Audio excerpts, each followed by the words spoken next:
ಇವತ್ತು ಗಿಲ್ಲಿ ನಟ ಯಾರ್ಯಾರನ್ನ ಮೀಟ್ ಮಾಡಿದಾರೆ ಅಂತ ನೋಡ್ಬೋದು. ಕಂಪ್ಲೀಟ್ ಆಗಿ ಬಿಸಿ ಶೆಡ್ಯೂಲ್ಡ್ ಅಂತಾನೆ ಹೇಳ್ಬೋದು. ಅವ್ರಿಗೆ ಸಖತ್ತಾಗಿ ಓಡಾಡ್ತಿದ್ದಾರೆ. ಡಾಕ್ಟರ್ ರಾಜ್ಕುಮಾರ್ ಅವರ ಸ್ಮಾರಕಕ್ಕೆ ಭೇಟಿ ಕೊಡ್ತಾರೆ.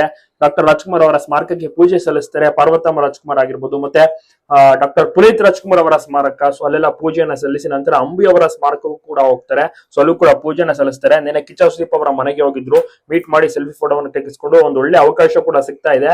ನೆಕ್ಸ್ಟ್ ಅಂಬಿ ಅವರ ಸ್ಮಾರಕಕ್ಕೂ ಕೂಡ ಹೋಗಿ ನಮಸ್ಕರಿಸಿ ಪೂಜೆನ ಸಲ್ಲಿಸಿ ಆಶೀರ್ವಾದವನ್ನ ಸಹ ಪಡ್ಕೊ ಬರ್ತಾರೆ.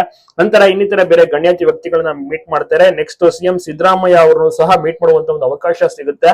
ನೆಕ್ಸ್ಟ್ ಕಲ್ಟ್ ಸಿನಿಮಾದ ಒಂದು ಡೈರೆಕ್ಟರ್ ಆಗಿರುವುದು ಮಹೇಶ್ ಅಂತ, ಮತ್ತೆ ಜೈದ್ ಖಾನ್ ಹೀರೋ ಅವ್ರನ್ನು ಕೂಡ ಮೀಟ್ ಮಾಡ್ತಾರೆ. ಸೊ ಈ ರೀತಿ ಎಲ್ಲರನ್ನು ಕೂಡ ಮೀಟ್ ಮಾಡಿ ಅದರಲ್ಲೂ ಸಿದ್ದರಾಮಯ್ಯ ಅವ್ರನ್ನ ಮೀಟ್ ಮಾಡಿದ್ದು ತುಂಬಾನೇ ಖುಷಿ ಆಯ್ತು ಗಿಲ್ಲಿ ನಟಗೆ. ಯಾಕೆಂದ್ರೆ ಸಿಎಂ ಸಿದ್ದರಾಮಯ್ಯ ಅವರು ಒಳ್ಳೊಳ್ಳೆ ಮಾತುಗಳನ್ನ ಆಡ್ತಾರೆ, ಬ್ಲೆಸ್ ಮಾಡ್ತಾರೆ. ಮತ್ತೆ ಸಿದ್ದರಾಮಯ್ಯ ಅವರಿಗೆ ಹೂವಿನ ಹಾರವನ್ನು ಹಾಕುವಂತ ಟೈಮ್ ನಲ್ಲಿ ವಾಪಸ್ ನನಗ್ ಬೇಡ ನೀನ್ ಹಾಕು ಅಂದ್ಬಿಟ್ಟು ಅವ್ರಿಗೇನೆ ಹಾಕ್ತಾರೆ, ಗಿಲ್ಲಿ ನಟಗೇನೆ ಹಾಕ್ತಾರೆ. ನಿಜವಾಗ್ಲೂ ಕೂಡ ಆಮೇಲೆ ಭೈರತಿ ಅವ್ರು ಇರ್ತಾರೆ, ಸೊ ಅವರು ಕೂಡ ಮಾತನಾಡಿಸ್ತಾರೆ, ಆ ಬ್ಲೆಸ್ ಅನ್ನ ಮಾಡ್ತಾರೆ. ನಿಜವಾಗ್ಲೂ ಕೂಡ ಸೂಪರ್ ಲಕ್ಕಿ ಅಂತಾನೆ ಹೇಳ್ಬೋದು ಗಿಲ್ಲಿ ನಟ. ನಿಜವಾಗ್ಲೂ ಎಲ್ರಿಗೂ ಕೂಡ ಖುಷಿ ಇದೆ. ಗಿಲ್ಲಿ ನಟನ ಒಂದು ಪರ್ಫಾರ್ಮೆನ್ಸ್ ಆಗಿರ್ಬೋದು, ಗಿಲ್ಲಿ ನಟನ ಒಂದು ಮಾತುಗಳೆಲ್ಲವೂ ಕೂಡ ಬಹಳಷ್ಟು ಜನರಿಗೆ ಹಿಡಿಸಿದೆ, ಮೆಚ್ಚಿಕೊಂಡಿದ್ದಾರೆ.